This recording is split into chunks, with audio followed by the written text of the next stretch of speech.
ಜರ್ಮನಿಯ ಮ್ಯೂನಿಕ್ನಿಂದ May 15ಕ್ಕೆ return ticket.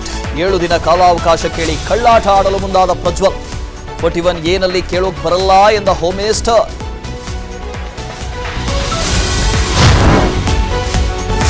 Pen drive ಪ್ರಕರಣದಲ್ಲಿ ಸಂತ್ರಸ್ತೆಯರ ವಿಚಾರಣೆ. ಎಸ್ಐಟಿ ಮುಂದೆ ಹಾಜರಾಗುವುದಾಗಿ ಹೇಳಿ ಡ್ರೈವರ್ ಕಾರ್ತಿಕ್ ನಾಪತ್ತೆ. ಇಂದು ತನಿಖಾ ತಂಡದ ಮುಂದೆ ರೇವಣ್ಣ ಹಾಜರು ಸಾಧ್ಯತೆ.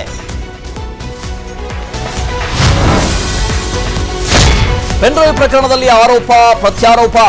ಪ್ರಜ್ವಲ್ ಬಂಧನಕ್ಕೆ ಸಹಕರಿಸುವಂತೆ ಪ್ರಧಾನಿಗೆ ಸಿಎಂ ಪತ್ರ. ಕೈ ಪಡೆಗೆ ತಿರುಗೇಟು ನೀಡಲು ಗೌಡರ ಮನೆಯಲ್ಲಿ ರಣತಂತ್ರ.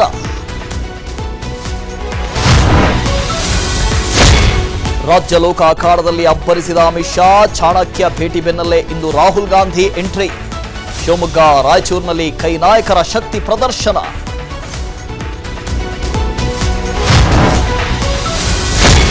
ರಾಜ್ಯದಲ್ಲಿ ದಿನದಿಂದ ದಿನಕ್ಕೆ ತಾಪಮಾನ ಏರಿಕೆ. 28 ಜಿಲ್ಲೆಗಳಲ್ಲಿ ಗಡಿದಾಟಿದ 40 ಡಿಗ್ರಿ ಸೆಲ್ಸಿಯಸ್ ಉಷ್ಣಾಂಶ. ಗದಗ, ಕೊಪ್ಪಳ, ಬೆಳಗಾವಿಯಲ್ಲಿ ಸೇರಿ ಹಲವೆಡೆ ರೆಡ್ ಅಲರ್ಟ್.